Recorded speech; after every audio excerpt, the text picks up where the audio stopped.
Continuamos en Contexto Global, la franja de France 24 en la que actualizamos las principales noticias del día. Soy Valentina Torres Sánchez, vamos a revisar los titulares. En Brasil, el juez del Tribunal Supremo que preside el caso contra Jair Bolsonaro citó a los abogados del exmandatario para aclarar el presunto incumplimiento de las órdenes judiciales que restringen el uso de las redes sociales como parte de las medidas cautelares dictadas en su contra. Al tiempo, medios locales reportan que el juez ordenó congelar todos los bienes y cuentas de su hijo Eduardo Bolsonaro. Reunidos en Chile, los presidentes de esa nación, de Brasil, Colombia, Uruguay y el gobierno de España enviaron un mensaje contra los extremismos y autoritarismos.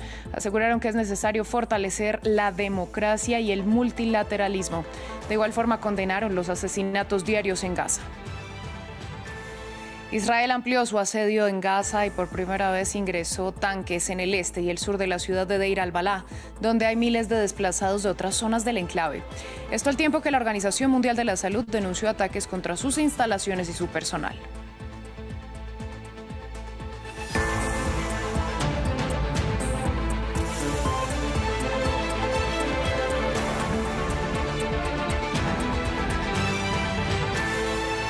Abrimos este informativo en Brasil, donde el juez del Tribunal Supremo, Alexandre de Moraes, que preside el juicio contra Jair Bolsonaro, citó a sus abogados para aclarar un supuesto incumplimiento de las medidas cautelares impuestas el viernes que le restringen el uso de redes sociales. El jurista dijo este lunes que el exmandatario tiene prohibido dar cualquier entrevista que sea transmitida en redes sociales. Para ampliar la información, conectamos en Río de Janeiro con Valeria Zacone, corresponsal de France 24. Valeria, ¿qué detalles se conocen del pronunciamiento del juez del tribunal? Bueno, hace tan solo 3 días que el expresidente Jair Bolsonaro está con la tobillera electrónica y precisamente, como contabas, ya podría haber incumplido las medidas cautelares establecidas el pasado viernes. Concretamente, hoy Bolsonaro ha ido al Congreso en Brasilia para reunirse con la cúpula de su partido y al salir ha hablado de máxima humillación y esas declaraciones han sido reproducidas por simpatizantes y por aliados en sus redes sociales. Y lo que pasa es que precisamente esta medida cautelar establecida por el juez Moraes prevé que Bolsonaro no puede utilizar ni directa ni indirectamente las redes sociales. No está prohibido de conceder entrevistas, pero no puede aparecer en las redes sociales, algo que es bastante difícil de controlar. Y entonces ahora en este momento los abogados de Bolsonaro tienen 24 horas para explicar este posible incumplimiento. Incluso Bolsonaro tenía pensado participar en una colectiva de prensa, pero al final decidió no hacerlo precisamente por miedo a las repercusiones. Y si conocemos la trayectoria de Moraes con otros imputados, sabemos que si él llega a la conclusión de que se incumplieron esas medidas, será capaz de dictar una prisión preventiva para Jair Bolsonaro. Bueno, y medios locales informan que el Tribunal Supremo también ordenó congelar los bienes y las cuentas de Eduardo Bolsonaro. Sí, el propio Bolsonaro, Eduardo, que está en los Estados Unidos desde marzo haciendo lobby a favor de la amnistía de su padre, ha reconocido a un periódico local que hoy intentó hacer 2 transferencias por Pix, que es un sistema gratuito del Banco Central de Brasil para transferir dinero a cualquier hora del día y de la noche, y no lo ha conseguido. Entonces, esa es una noticia que ha sido confirmada. Bolsonaro, Eduardo, se ha quejado públicamente de eso, ha dicho que era algo esperado, ha acusado al juez de Moraes de perseguirle y de que sea una dictadura, pero Moraes también ha abierto otra investigación sobre movimientos sospechosos pocas horas antes del anuncio del arancel de Donald Trump el 9 de julio. en las que podría estar también involucrado Eduardo Bolsonaro, aunque no hay pruebas de momento. Estamos hablando de movimientos sospechosos de entre 3.000 y 4.000 millones de dólares que fueron comprados y vendidos en pocas horas para aprovechar la caída del real después del anuncio de Trump. Las personas que hicieron esta operación podrían haberse beneficiado de insider trading, es decir, de información privilegiada que les podría haber hecho ganar hasta un 50% de su inversión original. Y además hoy hemos sabido que también se acaba el plazo de licencia voluntaria de Eduardo Bolsonaro. Él debería volver a sus quehaceres aquí en Brasil, pero él tiene miedo de ser arrestado. Dice que se va a quedar en los Estados Unidos. A partir de ahora sus faltas van a contar y la Cámara tiene la obligación de anular su mandato cuando se cumpla, digamos, el mínimo de faltas que son necesarias para anular este mandato, y su partido, el Partido Liberal, está intentando aprobar una resolución para que se pueda mantener en el cargo como una persona que está del extranjero y que sigue trabajando por razones excepcionales. Es difícil que sea aprobada esta resolución, pero se está intentando. Pues Valeria, muchas gracias por toda esta ampliación. Nosotros cambiamos de tema, hablamos de la cumbre auspiciada por el presidente de Chile, a la que asistieron los mandatarios de Brasil, Colombia, Uruguay y el gobierno de España. El encuentro llevaba el nombre de la democracia siempre. Los líderes progresistas denunciaron el crecimiento de los discursos de odio, de la desinformación, del extremismo y de las ideas autoritarias, entre otros. El informe es de Manuel Acano. Chile, escenario de una jornada internacional dedicada a la defensa de la democracia. El presidente Gabriel Boric lideró una cumbre que reunió a los mandatarios de países como Brasil, Colombia, Uruguay y España. El encuentro buscó impulsar una alianza que pretende enfrentar las crecientes amenazas a la democracia en todo el mundo, especialmente por el avance de la ultraderecha, los discursos de odio y la desinformación. Nos enfrentamos, por tanto, a una internacional reaccionaria que actúa coordinadamente y por eso es tan importante actuar desde la coordinación y desde la respuesta conjunta. Nos toca a nosotros, a gobiernos liderados por fuerzas progresistas, encabezar esa respuesta. Entre las advertencias de la cumbre, el presidente de Brasil, Luis Inácio Lula da Silva, señaló el descrédito al que se enfrenta el sistema político y la necesidad de fortalecer las instituciones democráticas. Por esa razón, conversamos sobre el fortalecimiento de las instituciones democráticas y del multilateralismo ante los sucesivos ataques que han sufrido. Por otro lado, entre las propuestas de los mandatarios estuvo generar un frente amplio que ataje estas problemáticas, en el que, según Boric, participarían líderes de países como México, Reino Unido, Canadá, entre otros. También adelantaron que se pretende presentar los acuerdos alcanzados en esta cumbre en una reunión de la Asamblea General de la ONU. He conversado personalmente para que sean parte de este grupo ampliado y han aceptado con mucho entusiasmo y estarán en el encuentro que hagamos en Nueva York en un mes más, en el marco de la Asamblea General de las Naciones Unidas. Los mandatarios progresistas también dedicaron parte de sus alocuciones para expresar su condena y preocupación por la crisis humanitaria que enfrenta la Franja de Gaza y pidieron un alto al fuego permanente. El narcotraficante ecuatoriano José Adolfo Macías, alias Fito, compareció este lunes ante la justicia estadounidense, declarándose no culpable de los 7 cargos que pesan en su contra. El gobierno de Ecuador describió su extradición como victoria en la lucha contra el crimen. Los detalles en el siguiente informe del Mariángulo. Como no culpable. Así se declaró alias Fito de los cargos que pesan en su contra por narcotráfico y posesión de armas. El narcotraficante ecuatoriano compareció este lunes por primera vez frente a la justicia estadounidense, tan solo un día después de ser extraditado de Guayaquil a Nueva York. Para el gobierno de Ecuador, la judicialización de alias Fito representa un paso crucial. La extradición de alias Fito se da en menos de un mes de su recaptura y es un fuerte golpe para la delincuencia organizada. La extradición de Macías Villamar, así como los operativos para desmantelar las economías criminales, son acciones que debilitan a las mafias y el gobierno nacional está decidido a continuar en esa lucha.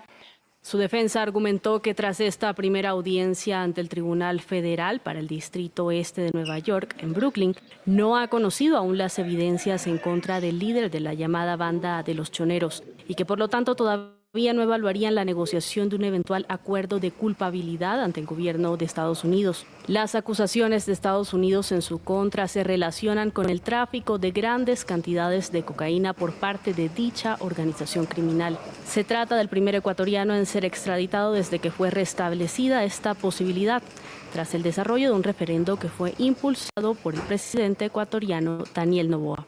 Se espera que el próximo 19 de septiembre alias Fito comparezca ante el juez que se ha designado para llevar su caso. En Estados Unidos, la Casa Blanca ha confirmado la orden del presidente Donald Trump a la fiscal general y al director del FBI para que publiquen cualquier evidencia creíble sobre el caso Jeffrey Epstein, el cual ha dividido a los partidarios del movimiento MAGA. Por otro lado, una parte de los demócratas en el Congreso presiona para que todos los archivos relacionados con este caso sean publicados.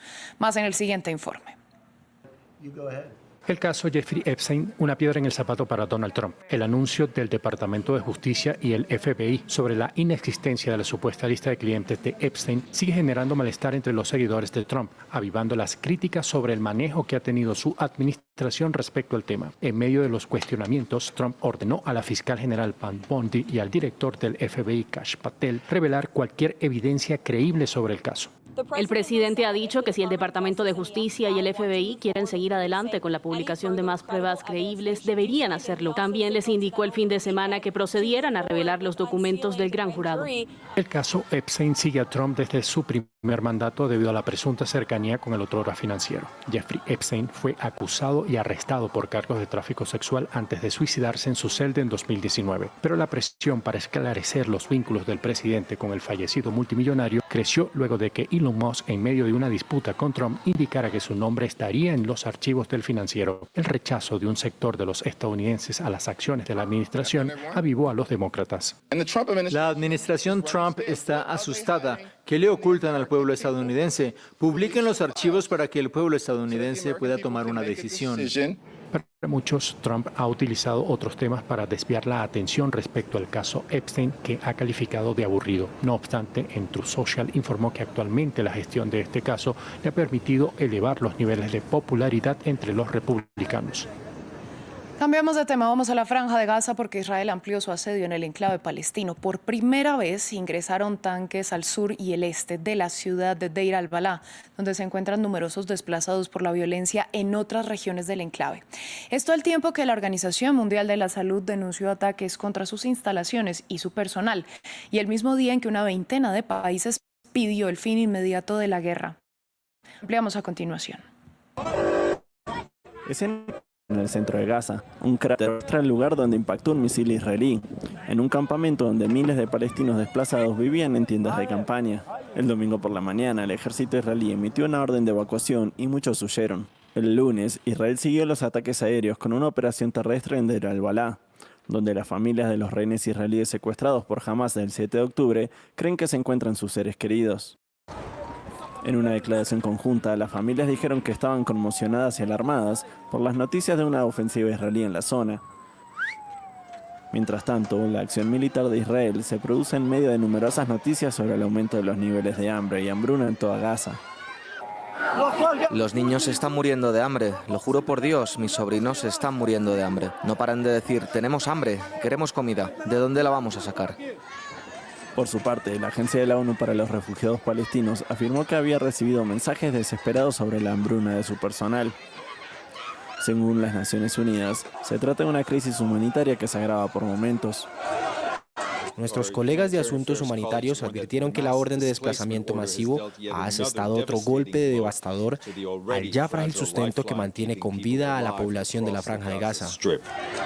Entre tanto, 25 países, entre ellos Reino Unido, Francia y una serie de naciones europeas, emitieron una declaración conjunta presionando a Israel para que ponga fin a la guerra de inmediato. Los países también utilizaron la palabra horrible para describir la muerte de unos 800 palestinos asesinados mientras buscaban ayuda en los centros de distribución de alimentos, desde finales de mayo. Hablamos ahora de la guerra en Ucrania porque el presidente Volodymyr Zelensky dijo que este miércoles se retomarán las negociaciones de paz con Rusia. La cita tendrá lugar en Turquía y según Zelensky el martes se darán más detalles sobre el encuentro. Será así la tercera reunión entre las delegaciones de ambos países, que ya en ocasiones anteriores acordaron la entrega de prisioneros de guerra, civiles y cuerpos de caídos en combate. Recordemos que el presidente Donald Trump dio la semana pasada un ultimátum de 50 días para finalizar la guerra en territorio ucraniano.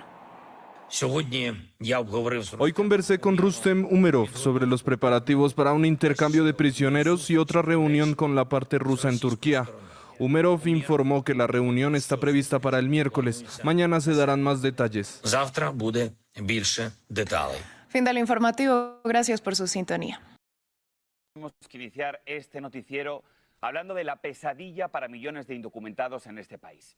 El director interino de ICE, Todd Lyons, afirmó que la agencia va a ir al 100% contra todos los indocumentados del país. Escuchen bien, tengan o no tengan antecedentes criminales. Lyons también dijo que seguirá llevando a cabo detenciones en lugares de trabajo y que tomará medidas enérgicas contra las empresas que empleen a estas personas. Vamos a escuchar al director interino de ICE. If your agents encounter anyone who is here illegally, irrespective of whether or not they have a criminal record, that person will be taken into custody. If they're here in the United States illegally, yes, they will. Those so-called collateral arrests. Correct. Pues bien, para entender mejor el tema nos acompaña Jaime Vázquez, abogado de inmigración y fiscal. Abogado, muchas gracias por estar con nosotros aquí en la edición digital. Vamos a comenzar hablando sobre este nuevo ataque, en este caso a los empleadores. Si hay algún empleador que tiene contratado a un inmigrante sin documentos, ¿qué debe tener en cuenta hasta ahora, abogado? Es importante que tengan en cuenta de que el gobierno va a tomar acciones más especializadas para revisar la I-9, que es el documento que verifica empleo. Al mismo tiempo vamos a ver posiblemente un despliegue más de operaciones de detención en lugares de empleo, y si empleadores tienen a personas indocumentadas en su nómina, podrían correr penas civiles y cargos criminales. Pero ¿qué entonces puede hacer un empleado indocumentado que lleva años trabajando con un número de ITIN, nunca ha tenido ningún problema? ¿Puede realmente ser despedido a pesar de haber pagado impuestos? Correcto. Borja, esas son las víctimas más grandes de este procedimiento que está tomando el gobierno, ya que han hecho todo lo posible para tratar de mantener un estado cívico dentro del país, pagando impuestos y yendo a trabajar. Pero desafortunadamente el número ITIN solamente es para razones fiscales y no autoriza el empleo. Por consiguiente, no da una inmunidad para tratar de mantener el empleo. Puede ser despedido y podría ser víctima de una detención en una de estas redadas. Volvemos otra vez a los empleadores, porque cuando hablamos de empleadores muchas personas pueden pensar que estamos hablando de empresas muy grandes, pero esta ofensiva también incluiría entonces a personas, por ejemplo, que contratan a inmigrantes sin documentos para realizar labores domésticas como limpieza, jardinería. ¿También podrían ir tras ellos? Siempre podría existir esa posibilidad. El gobierno ha dicho que ellos están dispuestos a levantar cualquier piedra para detener a un inmigrante. Y al mismo tiempo no solo eso, sino que en mi opinión meterle miedo a la comunidad que de pronto los está empleando de manera indirecta o digamos informal, como tú comentabas, o en lugares de empleo, empresas pequeñas, empresas que tendrían que cerrar, ya que no tendrían la oportunidad de continuar empleando este tipo de trabajadores que no pueden conseguir de otra forma. Y voy a aprovechar que está usted con nosotros aquí en el Noticiero Abogado, porque ahora mismo me dice el equipo de redes sociales que está trending unos videos con información falsa que aseguran que el presidente Trump habría presuntamente autorizado un toque de queda en al menos 12 estados, entre ellos Florida, Texas y Arizona, para que los indocumentados se queden en casa. Repetimos, aquí en la edición digital podemos confirmar que esa información es falsa y que estos videos son falsos. Pero le pregunto, abogado, ¿algo así podría pasar? No, no podría pasar. El gobierno tiene cierta autoridad, pero materia de esa forma, sin demostrar una emergencia nacional, no podría existir. Y ya sabemos que jueces federales han determinado que la situación migratoria del país no acumula suficiente para ser demostrado emergencia nacional. Esto es falso y básicamente es para buscar clics en redes sociales, pero las víctimas son la comunidad inmigrante que sigue asustada, y estos posts en redes sociales están creando muchísimo más de ese miedo. Como una moto, hicieron 3 disparos enfrente de la casa. Pidió que la llamáramos Rosa para proteger su identidad. Acaba de ser deportada a Honduras, donde ahora vive con su mamá, nuevamente aterrorizada por las amenazas que hace 12 años la hicieron migrar hacia Estados Unidos. Sufrí abuso sexual, amenazas de muerte, me secuestraron, me querían como prostituir. Me fui por miedo que me fueran a matar. En Miami se ganaba la vida haciendo remodelaciones hasta que por una parada de tránsito terminó en manos de ICE y fue llevada 2 días a Chrome, un centro de detención para inmigrantes en Miami, cuya población en marzo llegó a triplicar su capacidad. Es una cárcel de puros varones y ahí me metieron a una hielera, éramos 30 mujeres, sucio, todo muy sucio. La primera noche dormimos en el piso. De ahí Rosa fue llevada al Broward Transitional Center. Estas son las pastillas que me daban para la depresión y la ansiedad que ellos mismos me causaron. La historia de Rosa es una de las que aparecen en el reporte Sientes que la vida se acaba de Human Rights Watch, documentando los abusos en el Federal Detention Center, Chrome, y el Broward Transitional Center, los dos últimos en donde 2 migrantes perdieron la vida. El reporte documenta cuidado médico inadecuado, hacinamiento, trato abusivo por parte del personal y falta de acceso a ayuda legal y psicológica en los 3 centros ubicados en el sur de la Florida. No son condiciones que se deberían de utilizar en contra de nadie, pero mucho menos en contra de los inmigrantes, porque hay que acordarse que las leyes de inmigración son leyes civiles, no son penales. Acerca de las denuncias, el Buró Federal de Prisiones nos dijo que por razones de privacidad y seguridad no comentan sobre las condiciones de confinamiento de ningún individuo encarcelado, que su misión es operar instalaciones que sean seguras y humanas y que ofrecen servicios médicos, dentales y de salud mental con proveedores acreditados. ICE, DHS y los otros centros de detención no nos han contestado. Los venezolanos que salieron de la mega cárcel de El Salvador y regresaron a su país hablaron desde Caracas. El régimen de Maduro mostró sus declaraciones en este video. Uno dijo que sufrieron tratos crueles e inhumanos, que incluyeron golpes, falta de alimentos y constantes amenazas. Porque aquí estamos presentes nuestros compañeros de celda para darle a mostrar más o menos el maltrato que recibimos. Es un impacto de perdigón. Nuestros compañeros fueron golpeados también, los cortaron, son hematomas. Impacto de perdigón también. Ese era el modo operandi de la reprimenda hacia nosotros. El régimen venezolano anunció este lunes una investigación contra el presidente de El Salvador, Nayib Bukele. Lo acusa de violaciones de derechos humanos y crímenes de lesa humanidad. Como una moto, hicieron 3 disparos enfrente de la casa. Pidió que la llamáramos Rosa para proteger su identidad. Acaba de ser deportada a Honduras, donde ahora vive con su mamá, nuevamente aterrorizada por las amenazas que hace 12 años la hicieron migrar hacia Estados Unidos. Sufrí abuso sexual, amenazas de muerte, me secuestraron, me querían como prostituir. Me fui por miedo que me fueran a matar. En Miami se ganaba la vida haciendo remodelaciones hasta que por una parada de tránsito terminó en manos de ICE y fue llevada 2 días a Chrome, un centro de detención para inmigrantes en Miami, cuya población en marzo llegó a triplicar su capacidad. Es una cárcel de puros varones y ahí me metieron a una hielera, éramos 30 mujeres, sucio, todo muy sucio. La primera noche dormimos en el piso. De ahí Rosa fue llevada al Broward Transitional Center. Estas son las pastillas que me daban para la depresión y la ansiedad que ellos mismos me causaron. La historia de Rosa es una de las que aparecen en el reporte Sientes que la vida se acaba de Human Rights Watch, documentando los abusos en el Federal Detention Center, Chrome, y el Broward Transitional Center, los dos últimos en donde 2 migrantes perdieron la vida. El reporte documenta cuidado médico inadecuado, hacinamiento, trato abusivo por parte del personal y falta de acceso a ayuda legal y psicológica en los 3 centros ubicados en el sur de la Florida. No son condiciones que se deberían de utilizar en contra de nadie, pero mucho menos en contra de los inmigrantes, porque hay que acordarse que las leyes de inmigración son leyes civiles, no son penales. Acerca de las denuncias, el Buró Federal de Prisiones nos dijo que por razones de privacidad y seguridad no comentan sobre las condiciones de confinamiento de ningún individuo encarcelado, que su misión es operar instalaciones que sean seguras y humanas y que ofrecen servicios médicos, dentales y de salud mental con proveedores acreditados. ICE, DHS y los otros centros de detención no nos han contestado. Para Rosa, relatar su experiencia es una forma de alzar su voz para que hayan cambios. Si yo hubiera estado un mes más ahí, yo hubiera muerto. El reporte da recomendaciones a ICE, a DHS y al gobierno, entre ellas buscar alternativas a la detención para supervisar a los inmigrantes, también evitar detener a los que buscan asilo, a los niños y a los discapacitados y mejorar las condiciones en los centros de detención y también el acceso a cuidado de salud y ayuda psicológica. Reportando desde Pompano Beach, Joana Suárez, Noticias Telemundo. Los que quieran ingresar a Estados Unidos a partir de octubre deberán pagar $250 adicionales.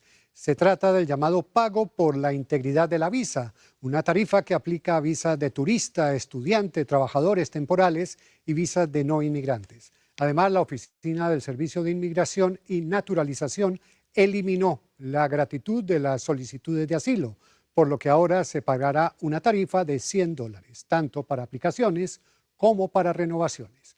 Fabiola Galindo con todos los detalles. Estos fueron mis documentos que cuando... Alex Ortiz carga con él los comprobantes de su solicitud de asilo. Me dijeron que este mes me iba a llegar mi permiso de trabajo y el social, y hasta la fecha no me ha llegado nada. Pero tuvo suerte, solicitarlo no le costó nada. Ahora la Oficina de Inmigración y Naturalización eliminó ese beneficio, entre otros. Toda nueva aplicación de asilo hay un cobro de $100 por someter y anualmente hay que pagar una tarifa de $100 por renovar. Afecta en su mayoría a personas que llegaron en los últimos 3 años, dice este abogado. Ahora también se ha eliminado la estabilidad de pedir que te exoneren la tarifa. Y eso, si no puedes pagar la tarifa, porque el costo es demasiado, entonces eso va a parar muchas personas de realmente solicitar el beneficio que realmente merecen. No es la única solicitud que subirá de precio. El nuevo documento G-1055 ya no permite solicitar una exención para evitar el pago de la tarifa y ahora deberán pagar $630 los solicitantes iniciales de un permiso de permanencia temporal o parol y las peticiones de extensión o reinstauración de este. Si no mandas la tarifa correcta, te la van a rechazar y te la van a devolver. Cosas que yo no entiendo a la vez, ¿sabes? Alex ahora vive un escenario incierto, ya que el costo económico es una barrera adicional para un proceso que ya es complicado. En mi caso, bueno, que yo le doy gracias a Dios que donde hice mi asilo no me cobraron nada, todo fue gratis. Porque si eso fuera cobrado, ¿de dónde vaya a sacar yo dinero? Y para pagar un abogado, ¿de a dónde? El incremento es una señal clara del endurecimiento de las reglas migratorias, dicen expertos, pero eso no lo desanima. No, yo sigo batallando aquí donde llegué y aquí me quedo. El USCIS también anunció que pronto subirán las tarifas para la solicitud de residencia permanente y otras. Las nuevas medidas son parte de las reformas impulsadas por el presidente Trump dentro de su plan presupuestario conocido como la Ley Grande y Hermosa, que también dejará grandes facturas para los solicitantes. En Nueva York, Fabiola Galindo, Univisión.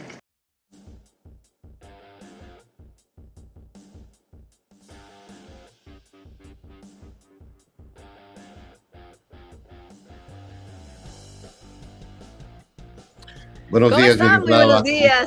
Buen día, amigos. Bien, buen día, bien. Un poco ronca.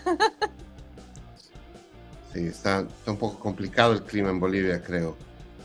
Sí, continuó el frío, porque generalmente cuando terminaba la noche más fría del año, que era en San Juan, y que obviamente no había tanto frío, después empezaba a templarse un poco el clima, pero no, en esta ocasión sí se ha prolongado el invierno. Incluso tenemos gente tenemos incluso vacaciones que se han prolongado una semana más, ¿no? En el ámbito escolar, entonces ya hay que ver que pase este frío invierno rápidamente.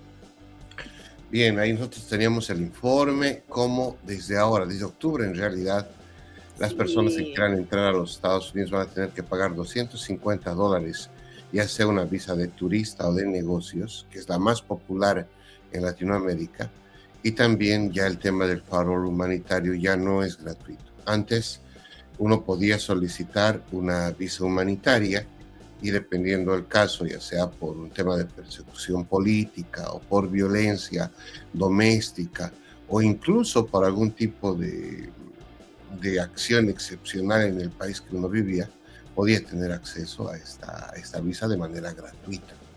Hoy en día simplemente el registro cuesta ya $100 para iniciar el proceso y tienes que pagar, dependiendo de cómo apliques, $100 cada año, y todo el proceso completo te cuesta como unos 650, es decir, ya no es gratuito el tema de la visa humanitaria, o lo que han llamado pues muchos esta visa humanitaria que Estados Unidos otorgaba a los países, ¿no? Hablan de $250, ¿no? Es un visa integrity free. Claro, esa es la visa para, o sea, cuando tú saques tu visa para venir a Estados Unidos como turista, tendrás que pagar una tarifa adicionalmente de $250 por ingresar a los Estados Unidos a partir de octubre. Sí, eso se complica para nosotros los bolivianos, ¿no? Tomando en cuenta que el dólar está, bueno, claro, no es el dólar, hay un dólar paralelo, ¿no? Entonces se incrementa el costo muchísimo más. Antes no había ese tipo de cobros, ¿no? O sea, tú tenías la visa y podías entrar y salir y no había ningún tema de ese tipo, pero ahora justamente ya te piden, ¿no? que pagues desde octubre. Es parte de las reformas que está haciendo la administración Trump, y en esa lógica están estos anuncios. Nos alertan mucho a la comunidad, sobre todo porque yo siempre lo he dicho, aquí hay muchas familias mixtas. Toca viajar antes de octubre. Bueno, sí, ¿no? Pero más allá de eso, el tema de fondo es cómo ya está cambiando las cosas, ¿no? O sea, en general todo está cambiando. Todo está cambiando. No, y va a seguir cambiando este año, ¿no? Claro. Va a seguir cambiando. Sí, lamentablemente no para bien de nuestra gente, ¿no? Ese es el tema para mí de fondo. Bueno, cuéntanos, ¿cómo está Bolivia, mi querida Miroslava? ¿Qué novedades? ¿Cómo va todo por allá? ¿Tenemos notas? Tenemos notas, ya las voy a ver en este momento. Tenemos una nota de Andrónico, una nota de litio, del Ministerio de Gobierno. Tenemos con la nota de Manfred. A ver, vamos descargando de Manfred de SP. Bueno, el tema político obviamente está descarnando, podríamos decir, posiciones, figuras. Esta última semana es como más o menos un Mercurio retrógrado para mucha gente. El fin de semana, no sé si viste ese video de esa pareja, Deseos, en un concierto de Coldplay, que se viralizó totalmente a nivel mundial. Bueno, más o menos viene a ser algo así, ¿no? Descubrir mentiras, descubrir situaciones, circunstancias, y eso se ha dado en toda esta semana. Vamos a empezar precisamente con esta nota. Es una entrevista que hace un programa que se emite en la ciudad de Santa Cruz con Jimena Antelo, que le entrevista a Manfred Reyes Villa. Esto estaría ratificando un poco la denuncia que hizo en el primer debate el candidato Johnny Fernández, que aseguraba que había existido con Marcelo Claure una reunión privada entre solamente algunos candidatos presidenciales, y que, bueno, él nunca presentó pruebas ni nada por el estilo. Pero esto estaría ratificando en realidad esa denuncia, ¿no? Porque Manfred Reyes Villa asegura que Claure sí tuvo contacto con ciertos candidatos, y lejos de eso, que él se ha contactado con Manfred Reyes Villa para hablar sobre el tema de Samuel Doria Medina. Y bueno, mejor si escuchamos un poco las palabras de Manfred, ¿no? Me llamó Marcelo a mí y me dijo: Manfred, primera vez que lo digo, no pensaba decirlo todavía, tal vez en algún debate, pero ya no podemos esperar mucho tiempo, ¿no? Me llamó Marcelo Claure a mí antes de anunciar su apoyo a O sea, ¿el día jueves lo llamó? Sí, me llamó antes de darle el apoyo a Samuel. Sí, y me dijo: Manfred, ¿por qué no lo apoyaremos al Samuel? y tú vas a venirte aquí de embajador a los Estados Unidos y vas a ser mi socio en el tema del litio. Esas son sus palabras de Samuel. Yo he sacado un screenshot de la conversación. Imagínate si hubiera grabado, la sacaría ahorita. O sea, él está detrás del litio y no me va a utilizar a mí. Y por eso dice pues, la imbecilidad. Permítame, ¿eso se lo escribió? O sea, ¿usted tiene la captura de pantalla de lo que él escribió? No, él no me escribió. Él lo llamó. Él me llamó. Estoy viendo otra conversación que me había escrito Marcelo Claure. Entonces, he sacado yo para que vean ustedes que yo he hablado 6 minutos y que me llamó. Eso sí, yo... mira, mándenos esa capturita de pantalla. El jueves, jueves... ¿Le puedo tomar foto de esa 6 parte? minutos de lo que he hablado. ¿Me permite? Sí, mira, 6 minutos aquí abajo, lo que he hablado con él. Marcelo Claure.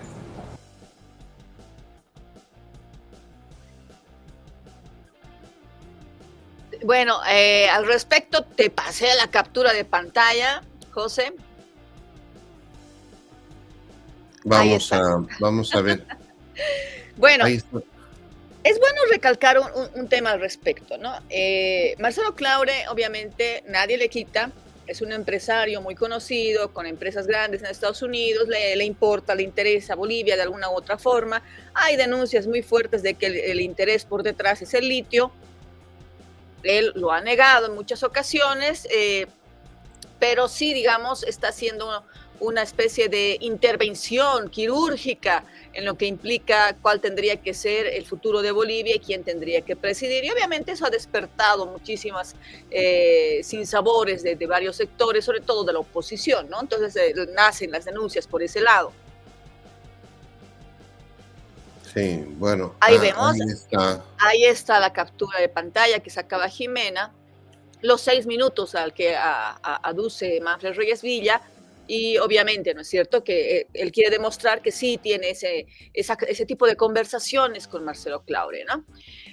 Creo que Marcelo Claure está olvidando un detalle, ¿no es cierto?, en la parte histórica. Manfred Reyes Villa, hay un documental al respecto. Cuando él fue candidato presidencial contra Gonzalo Sánchez de Lozada, él tenía las encuestas a su favor, todo el mundo decía que iba a ganar, sin embargo aseguran que las estrategias de ciertos estrategas norteamericanos hicieron que Manfred pierda estas elecciones. Se habla incluso, ¿no es cierto?, que él fue con su esposa a Palacio Quemado para ver, es un mito urbano, nunca se pudo comprobar, para ver el color de las cortinas porque las querían cambiar, estaban seguros de que iban a entrar. Y al final no sucedió. Ofrecer una embajada a un hombre que más o menos que tiene el norte, su meta de ser presidente del país hace tantos años, es un poco para mí, a mi modo de ver, iluso. Muy iluso. Y muy iluso pensar que él no lo iba a decir, no iba a aprovechar esta circunstancia de una forma política en su campaña electoral. No sé si es iluso Claure o es iluso Manfred, pero las circunstancias así, la historia se ha dado de esa forma. No puedes ofrecer, como dice Manfred, una embajada en Estados Unidos, o sea, por un lado. Por otro lado, el tema del litio es un tema realmente delicado, sobre todo ahora, porque Potosí ha tenido movilizaciones en el último mes muy fuertes, arguyendo de que no van a dejar que empresas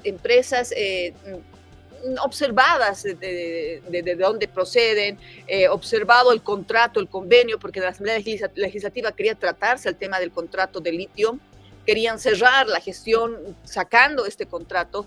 Bueno, Potosí ha dicho que no lo va a permitir, que primero tiene que haber un análisis exhaustivo de esto. Entonces el boliviano históricamente también al respecto, recordemos el tema del gas, o sea, la guerra del gas precisamente se da por algo así, ¿no? Que una sugerencia que alguien hizo que tal vez sería bueno vender a Chile, y bueno, estalló totalmente el movimiento social. Obviamente años después nos damos cuenta que ni siquiera teníamos gas, pero... Entonces, para hablar de este tipo de situaciones, de lo que significan recursos naturales, el boliviano tiene ese concepto muy arraigado de que alguien viene de afuera y se aprovecha del boliviano, saca todo y te deja migajas. Ese es un concepto histórico, ¿no? Que incluso hay estudios, hay libros que hablan sobre esto. Zabaleta, sin ir muy lejos, habla de ese sentido. es muy, muy complicado entonces cuando en etapa electoral se empieza a hablar de un recurso natural como es el litio. Entonces, ahí viene más o menos la torta específica en la cual obviamente muchos candidatos van a empezar a morder para poder sacarse de alguna forma al contendiente. Y obviamente en eso ha caído, podríamos decir, Claure y Manfred Reyes Villa, que ya empezaron con esto, ese tipo de denuncias, ese tipo de situaciones o ese tipo de verdades que salen a la luz, ¿no? Ok, sí, sí. Bueno, es parte del folclorismo, ¿no? O sea, que tengas que mostrar capturas de pantalla, decir, mira. Muy válido no es. En una relación de pareja que tú hagas eso es como que, ¿cómo te puedo creer por 6 minutos de llamada? O sea, ¿qué cosa te podría creer, no? Pero bueno, o sea, en política todo vale, ¿no? Si eso en una relación de pareja, obviamente sería una inmadurez total. Me imagino que los adolescentes, aunque dicen que para el amor no puedes reaccionar así sea viejo. Uno es ciego. Igual, ¿no? Pero me parece muy ridículo que diga, mira, aquí está el mensaje. Ahora, que le han ofrecido, es que esa es la pobreza de los candidatos en Latinoamérica. No solamente, esto pasa en Bolivia, lo mismo en Perú, en el país que veas en Latinoamérica. Yo pienso que tenemos que evolucionar. Yo creo que lo he dicho siempre en este último tiempo. En Latinoamérica se está votando por el menos peor. Mira, yo me acuerdo que el 2019 salían unos audios que, no voy a hablar de nombres, toda la gente lo sabe. Se estaban distribuyendo los cargos públicos, los cargos, las instituciones, para ti la aduana, para ti yacimientos, que aquí, que allá, vas ahí, que no sé qué. O sea, mira, qué pena, y bueno, una decepción, yo creo que lo de Marcelo, claro, para la gente que lo sigue a Marcelo, si esto es cierto, porque hoy en día tú puedes trucar todo esto, ¿no? O sea, claro. No, y Marcelo respondió, mediante la plataforma de X, acabo de pasarte. ¿Qué dijo? Bueno, dice, ¿no? Pone una X, totalmente falso, Manfred. Jamás te ofrecí ser mi socio en ningún negocio de litio, ni a vos ni a nadie. Te llamé por cortesía antes de anunciar mi apoyo a Samuel Doria Medina. Ya lo tengo, espérame tantito. Mostraremos a nuestra audiencia. Es que parece la charla de dos enamorados, oye. Sí. Entonces digo, yo no sé quién peca más de inocente, si Manfred o Marcelo Claure, no sé. Pero eso dice, ¿no? Te llamé por cortesía antes de anunciar mi apoyo a Samuel Doria Medina para explicarte mi decisión. Te dolió, lo entiendo. Pero mentirle al país como lo estás haciendo hoy, eso no tiene justificación. Yo no ofrezco cargos, ni favores, ni sociedades, no voy a ser funcionario de ningún gobierno, estoy aquí para ayudar a reconstruir Bolivia, no para hacer negocios con la política. Ahora entiendo por qué te llaman Manfred. Esa ya es un ataque, ¿no? El honor de una persona está en su palabra. Yo ya tomé mi decisión y yo cumplo la mía. Este episodio solo dejo algo claro. Bolivia no quiere otro presidente que le mienta al país. Bueno, ese es un ataque ya clarísimo. O sea, a mi modo de ver, ya perdió el tono de empresario, Marcelo Claure, y entró directamente a la arena política. Bueno, mira, es parte, lo repito, es parte del folclorismo. A ver, pero entendamos bien el término etimológicamente. El folclore no es peyorativo, pero el folclorismo, o sea, es la derivación cultural, es la evolución por fuerza. O sea, como ya no hay argumentos técnicos, te vas por, mira lo que estás diciendo. Y tu pasado. Y claro, ya me acuerdo por qué nunca ganaste nada. Claro, como te gusta Estados Unidos, te vas a quedar allá. Y al final pierdes en realidad el tema básico, ¿no? Claro. Bueno, no vas a la yugular, te vas por los contornos. Bueno. Bueno, el tema de fondo, yo pienso que es destacar que la política latinoamericana tiene estas variantes, ¿no? Esos matices, ¿no? Eso es lo que enriquece más o menos la política a nivel latinoamericano. Pero no, o sea, cuando ya el ser humano llega a un momento donde la confrontación de ideas no te ayuda a crecer, es bien complicado. Y eso también pasa en la política de los Estados Unidos. Por ejemplo, acá el presidente Trump está con un aluvión de críticas porque hace 25, 30 años él tenía una relación con un amigo y que ese amigo tenía, por así decirlo, malos pasos, entre comillas, ante la sociedad, ¿no? Tenía actos ceñidos contra la moral de la sociedad de aquella época. Es lo mismo.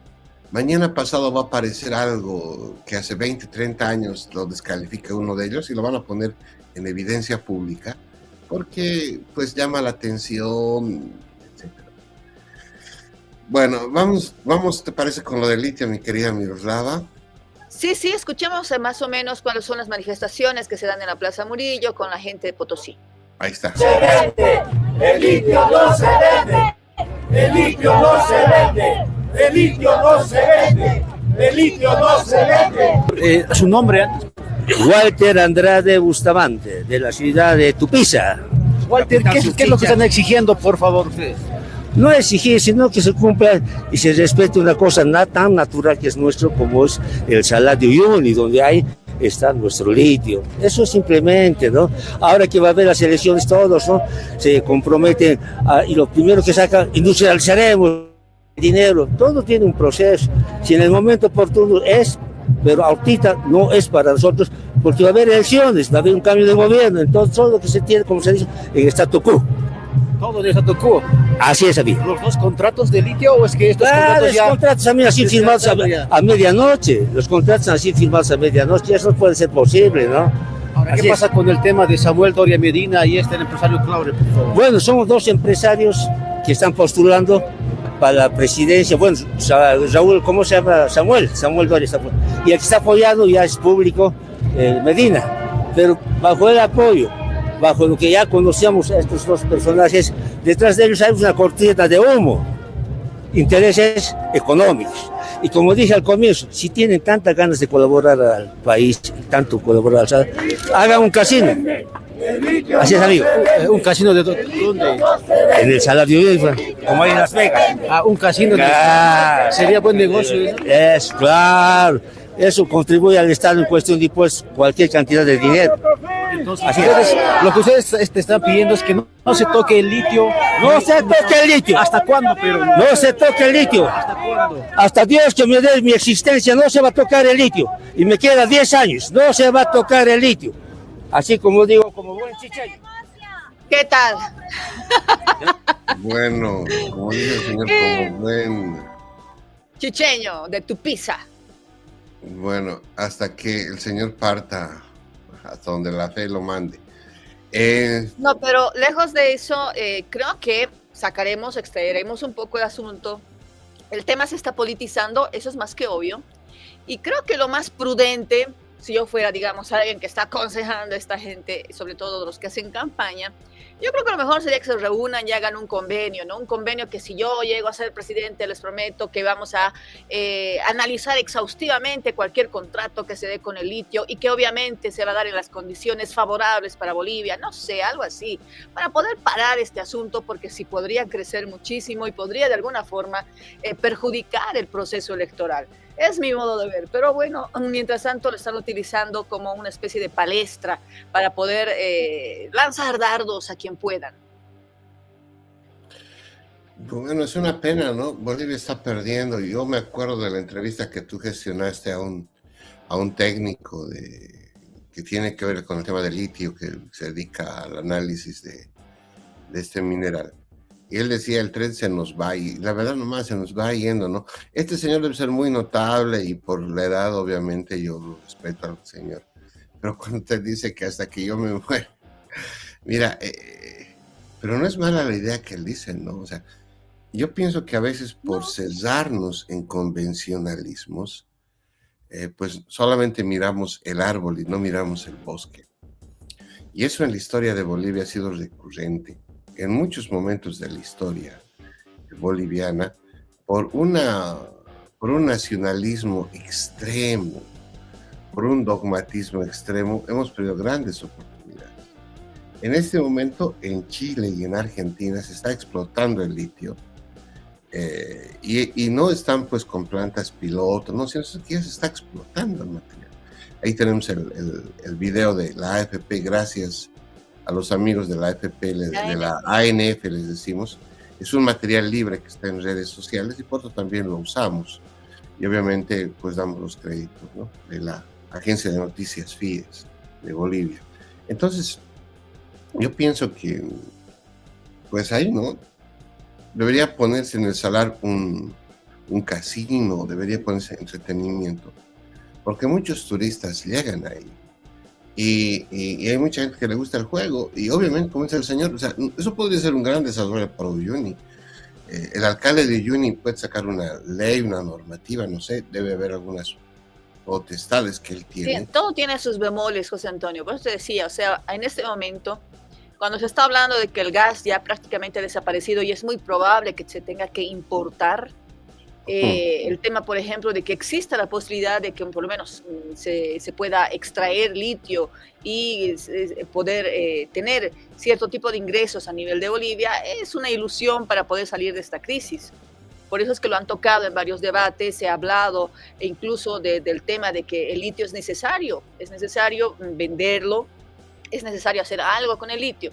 Ahora, en el tema, por ejemplo, de turismo, es pues complicado. Hace 2 años atrás, cerca de la pandemia, había una empresa que realizó una inversión fuertísima para abrir una especie de hotel en la cual cada dormitorio estaba sobre las plataformas, unas plataformas encima de lo que era el Salar de Uyuni, y los dormitorios eran unos domos así como existen tipo iglús en Europa, hermosos, con ventanas y todo lo demás. Entraba el sol, se veía todo como si fuera un mar blanco hacia afuera, por dentro igual una versión súper minimalista en cuanto a la decoración.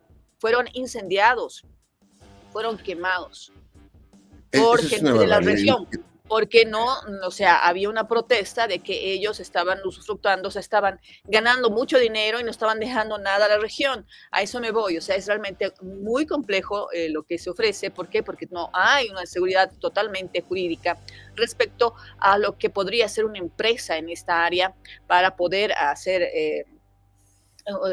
una especie de turismo específico y especial. Entonces, no sé, porque si no, imagínate, podría existir un Tomorrowland en el Salar de Uyuni. O sea, no solamente se ha filmado Star Wars en Uyuni, ¿no?, sino se han hecho un montón de cosas, pero son circunstanciales. Ya de ahí a quedarse es un poco más complicado.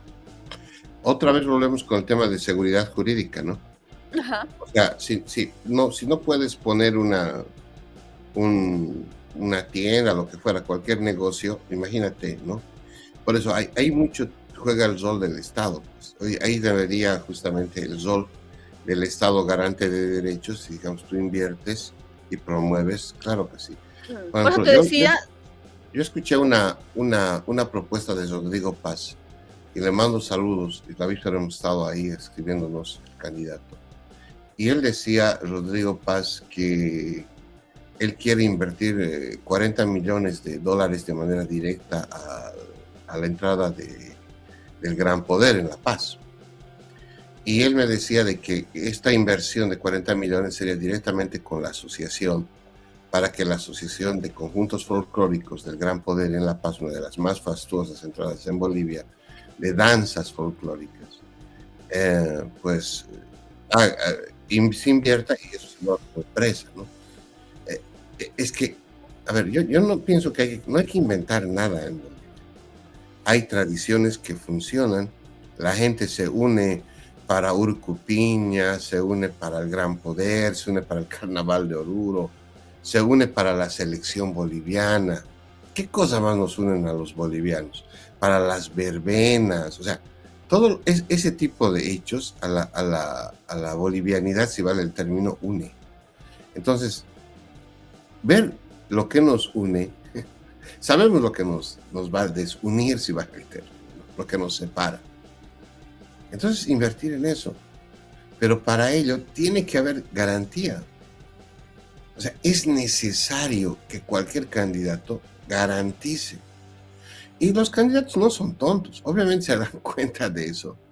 Por eso Manfred dice, llego al gobierno, lo primero que voy a hacer, lo voy a detener a Evo. Dice, A y B, ¿no? Como los viejos policías usando el léxico policial A y B, es decir, acción 1 o 2, que es simple en la jerga policial. Lo detenemos a Evo, que no sé qué. El otro igual fanfazonea, o sea, estamos llegando a eso, cuando en realidad los negocios, y será porque, bueno, alguien me va a decir, claro, que tú vives allá en Estados Unidos y tu realidad es otra, etc. Claro, sí, de repente sí, pero los negocios aquí son ágiles. Aquí en los Estados Unidos lo que uno aprende en el camino es ser competitivo. Y para que Latinoamérica crezca, la única vía es la competitividad. Ok, la aldea común, el comunitarismo, el vivir bien, la igualdad de oportunidades y bla, bla, bla, que es bonito, pasa porque seas competitivo, incluso en ese contexto. Entonces, pero hay una realidad diferenciada muy grande, ¿no? O sea, Estados Unidos, a todo lo que ha significado su gente, por ejemplo, la gente primaria que vivía en ese territorio, pues no por nada hay conflictos en Dakota, ¿no es cierto? Están ahí más o menos marginadas, hay conflictos, salen, pelean, pero eso no sale en las noticias. Entonces, en Bolivia la multiculturalidad es más, digamos, más palpable.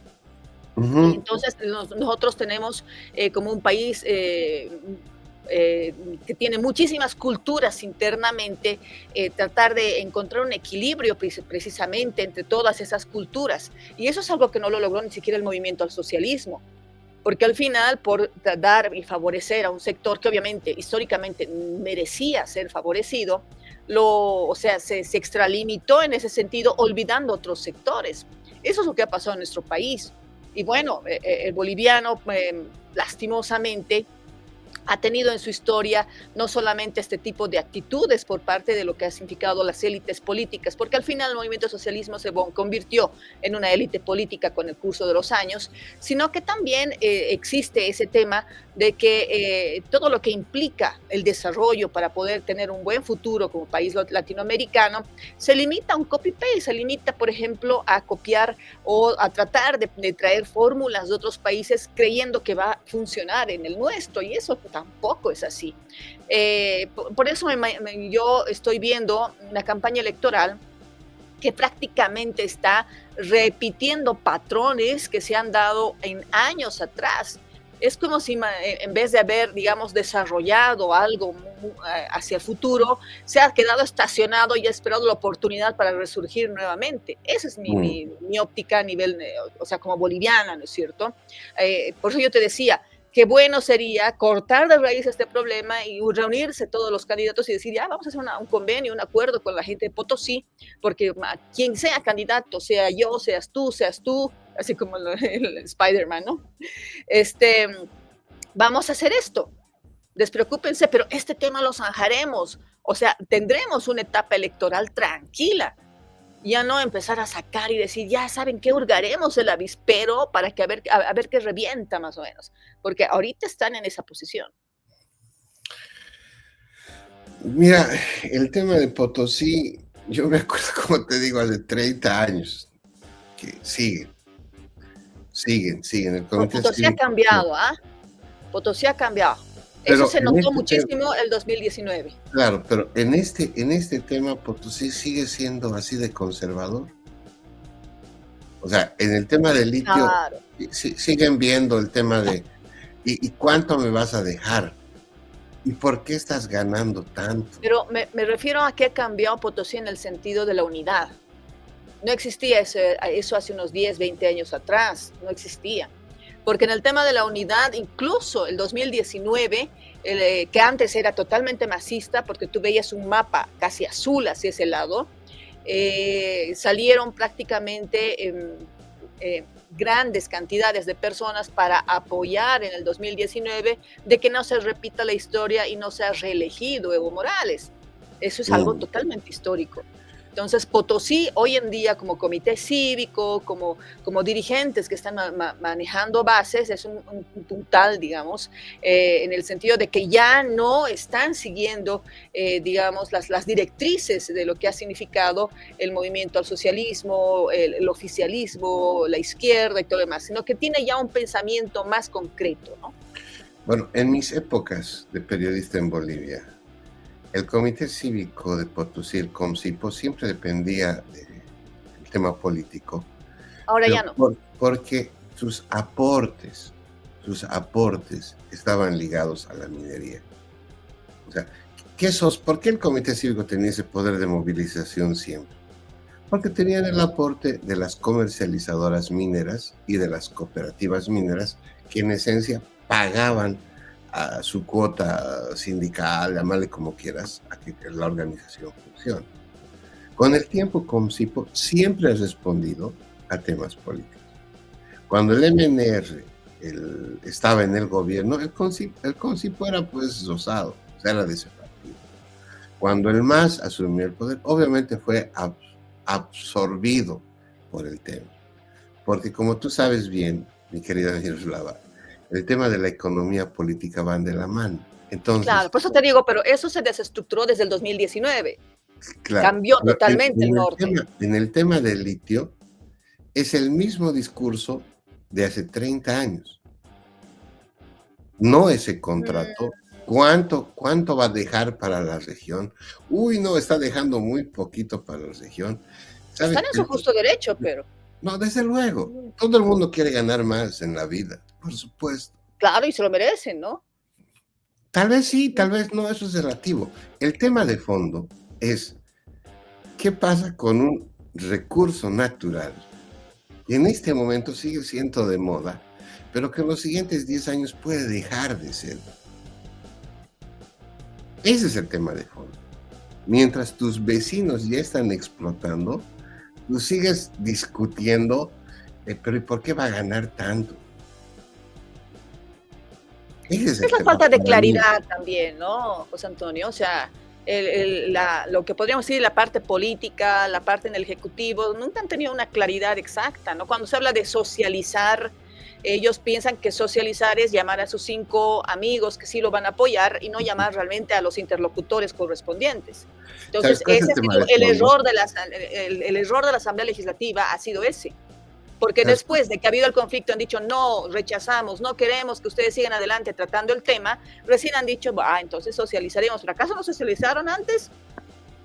¿Sabes cuál es creo que es el tema de fondo? Siempre Potosí ha sido así, ¿no? Es un chichazón, un chichazón caliente, que nadie quiere agarrarlo del fondo. Entonces, para no quemarte, está bien nomás que los potosinos hagan su reunión, su paseado, estas grandes cosas que les gustan, ¿no? ¿Esto qué va a desembocar? En una gran marcha a la paz, como si caminando, como si perjudicando el camino 2-3 semanas se solucionara el problema. O sea, ¿cuál es el siguiente paso del comité COMCIPO? Vamos a marchar, van a llegar a La Paz, a Santa Cruz.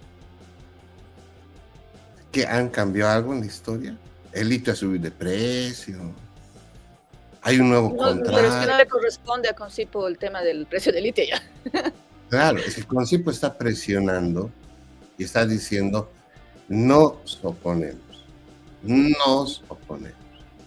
Queremos ganar más. Todos quieren ganar más en este mundo, por supuesto. Ya, pero digamos, tú tienes tu casa, tienes un jardín y viene el vecino y te dice, quiero plantar papas en tu jardín.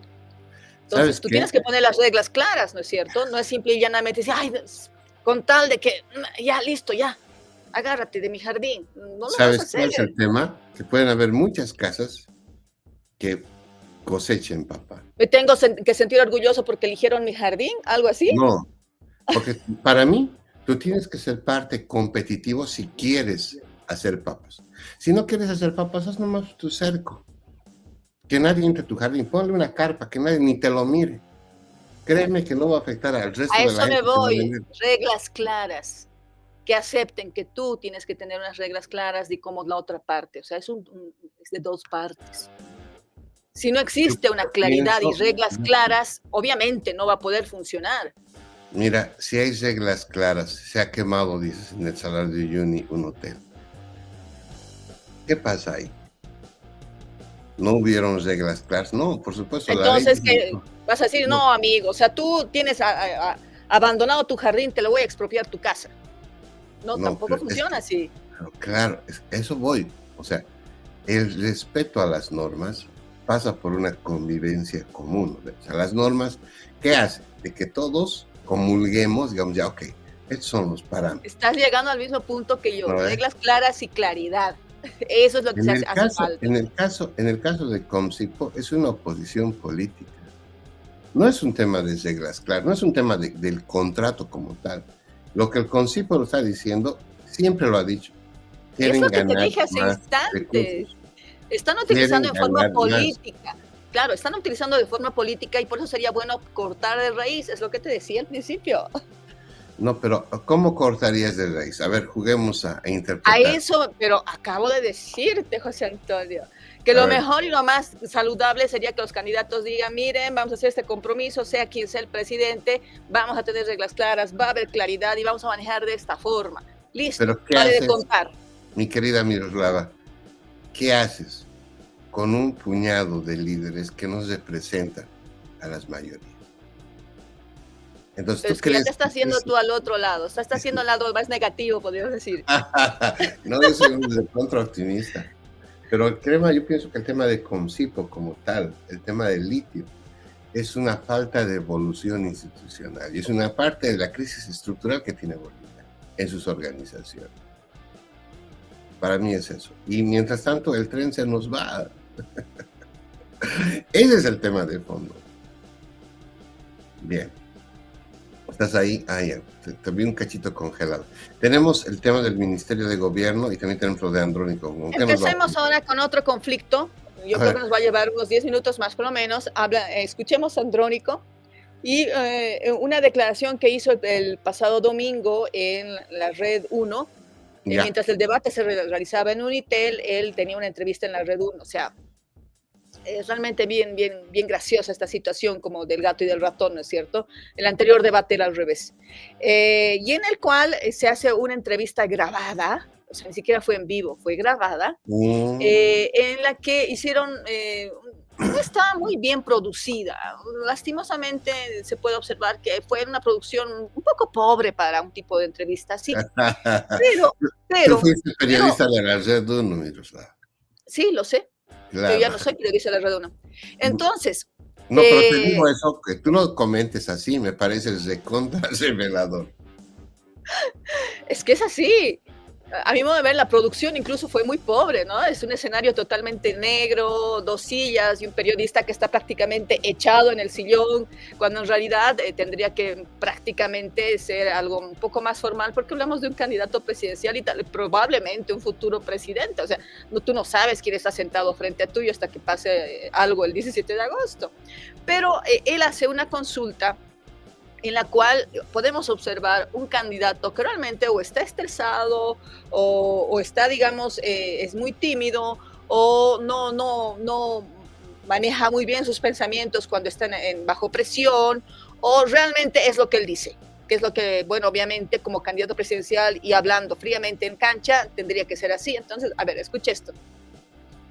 Toro es un país de tránsito de droga. Primero tránsito y por supuesto, no es que vamos a decir que no existe y que no produce narcotráfico. ¿En el Chapare hay narcotráfico, Andrónico? No vamos a negar, es conocimiento de todos, por supuesto que sí, y reitero, no porque existe narcotráfico en el trópico, existe narcotráfico en el mundo, eso es totalmente falso, ¿no? Y eso... ¿Es incontrolable lo que sucede en el Chapare hoy por hoy en materia de narcotráfico? Es controlable, sin duda. En este momento el gobierno explicará por qué tanta permisividad a los grupos criminales, organizaciones criminales que existen y que hacen notar, parece que es incontrolable. ¿Es tierra de nadie el Chapare, Andrónico? No, para nada. ¿No? ¿Y por qué no puede entrar entre la policía al Chapare? La policía debe ingresar. ¿Y por qué no ingresa? Porque las esposas de los propios policías no están de acuerdo. ¿Y por qué cree usted que sucede eso? Porque ven que no hay mucha seguridad para sus esposos. ¿Y por qué no hay seguridad? Eso es lo que ellos expresan, lo que terminan, no es tanto así. ¿Qué hay dentro del Chapare? Porque es todo un misterio, ¿no? Bueno, muchos dicen, hay esto,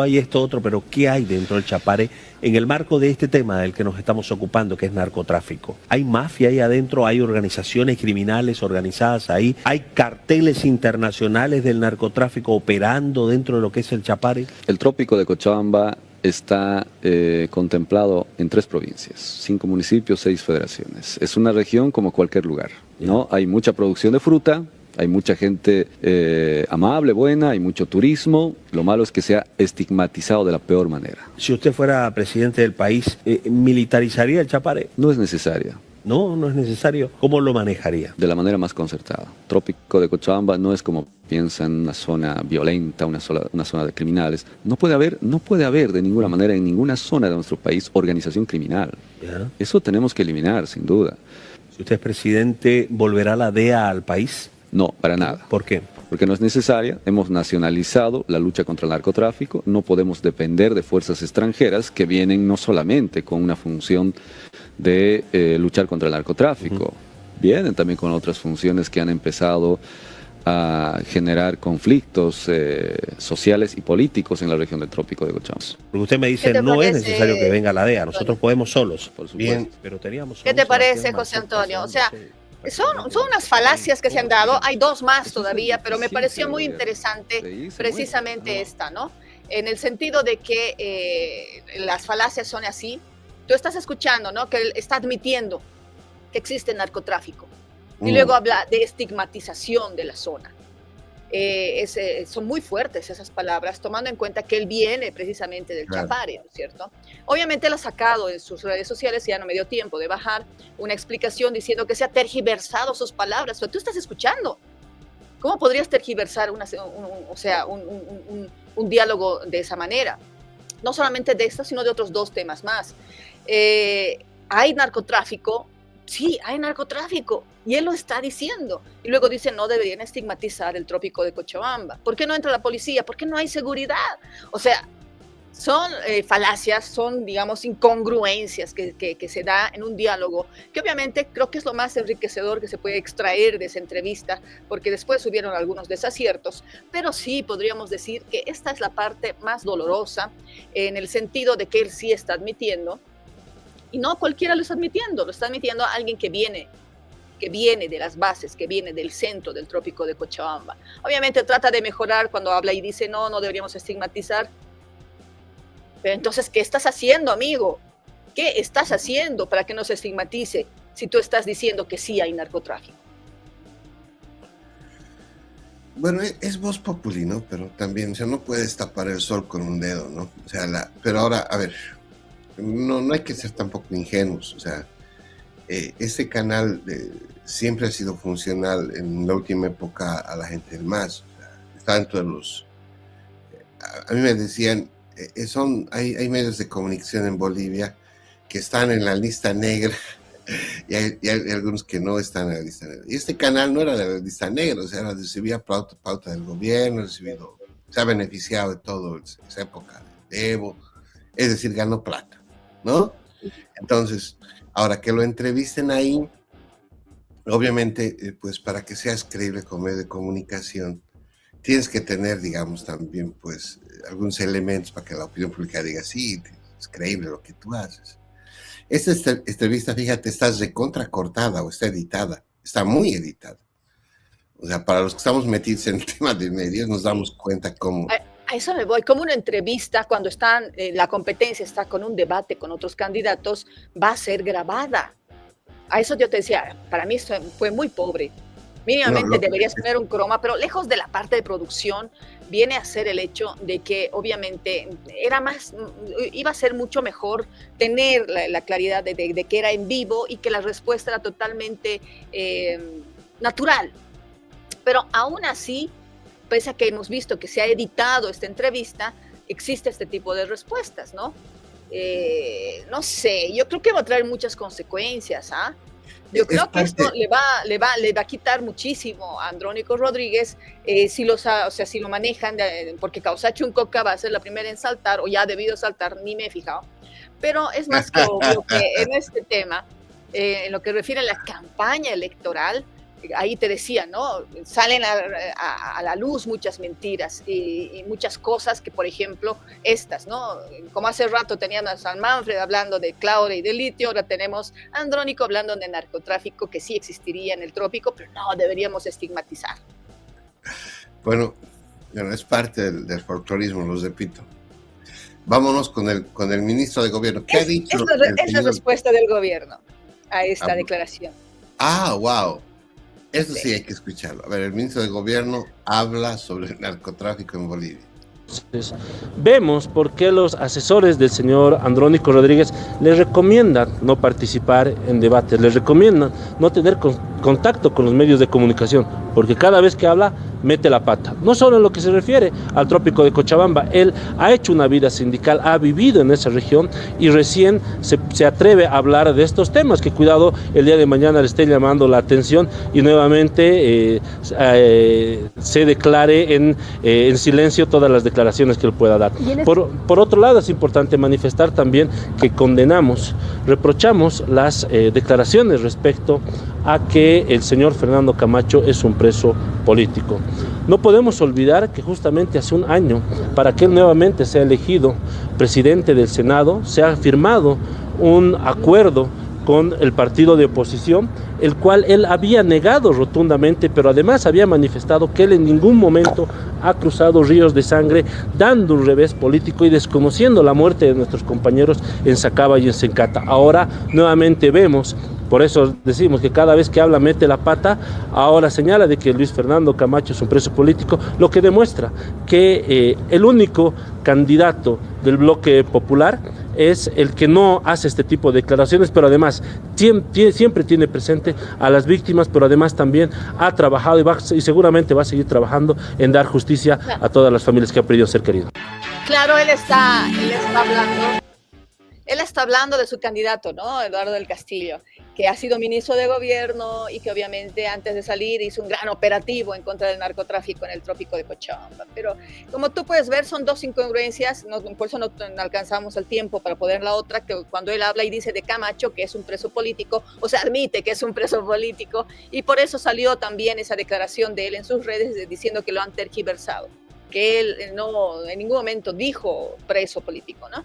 Entonces, son ese tipo de detalles que están saliendo a la luz y que de alguna forma, bueno, están tambaleando algunos candidatos, ¿no?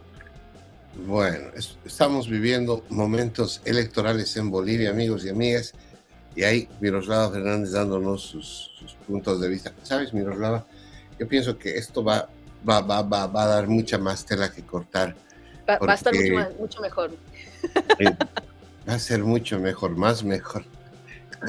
Sabes, yo pienso que vamos a tener que tener los contactos a medida que se acercan las elecciones de Bolivia, más seguidos tal vez, y tal vez en otros horarios, y habrá que ver la mecánica de cómo hacemos estos materiales, porque pienso que la opinión pública, he estado viendo las estadísticas, la gente nos está mirando muy bien. Gracias, amigos, gracias, amigas. Hemos superado hace instantes nada más las 1000 reproducciones, 1000 visualizaciones, y eso es la primera vez que hacemos en este último tiempo. Eso quiere decir que por lo menos vamos a tener unas 4000, 2000 personas a 3000 al final del día por las réplicas que tiene el programa. En otras palabras, gracias, amigos, por seguirnos, por estar pendientes de lo que nosotros hablamos. Y quiero hacer una aclaración importante. Nosotros tratamos de opinar, pero es simplemente una opinión. Y obviamente vamos a tratar de darle siempre información para que la gente saque sus propios comentarios, ¿no? Miros, nos vamos, yo creo, te quiero mostrar rapidito el periódico La Razón. Mira, ¿qué dice La Razón? ¿Qué opinas del titular? El Tribunal de Justicia de Beni niega acción de elecciones según su... Claro, el Tribunal de Justicia de Beni presentaron un recurso para evitar que 4 candidatos sigan en carrera, asegurando que estos candidatos no habían presentado su renuncia respectiva con los 3 meses de antelación. ¿Recuerdas que te hablé de otro recurso hace años atrás claro, que hizo una diputada y que a ese recurso era el paraguas para que ellos continúen siendo autoridades, alcaldes, senadores y todo lo demás, mientras estaban haciendo campaña electoral? Bueno, alguien presentó un recurso al Beni diciendo, no, señores, ellos no deberían haber renunciado como todos, pero no. Como estamos viendo, ha negado la acción y obviamente estos candidatos van a seguir. Bien, ahí en el recuadro dice tifón, Huipa, causa estragos. Sí, eso no es en Bolivia. No fue en Bolivia. No, en Bolivia no hay tifones. Bueno, y ahí en un recuadrito están las repercusiones de lo que dijo Andrónico, el ingrato Andrónico, diría Evo Morales. Evo todavía no se la perdona. ¿Qué es lo que más le dolió a Evo? Creo que fue lo que Andrónico le hizo. Bueno. El deber de Santa Cruz. Ahí mensajes de Claure desatan denuncias sobre la explotación de litio. Y golpe al narcotráfico, ¿no? O sea, ahora están haciendo operativos en los últimos meses, ni bien salió antes de que salga Eduardo del Castillo, y ahora sin Eduardo del Castillo sí se ha notado en los informes periódicos, semanales al menos, que sí se están haciendo operativos. Bien, nos vamos Miroslava, amigos, amigas, como siempre, gracias por su sintonía.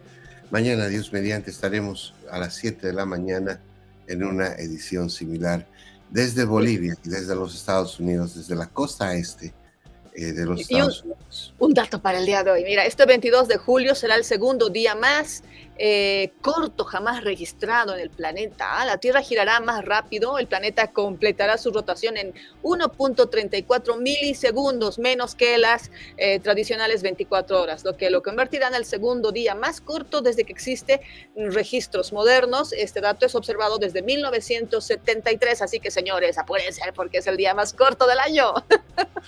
Con razón hemos empezado tarde el programa. Yo no sabía por qué era el planeta. No era mi culpa. Estaba buscando una disculpa. Gracias, Miroslava. Gracias, amigos. Nos vemos mañana, Dios mediante, Miroslava. Buen día para todos ustedes. Buen martes, y saben, yo lo repito todos los días. Hagan las cosas con amor. Que nuestro entorno siempre sea así. Hay que respirar ante las malas cosas y decir, soy más que esto. Se puede. Este día va a ser mejor que el de ayer.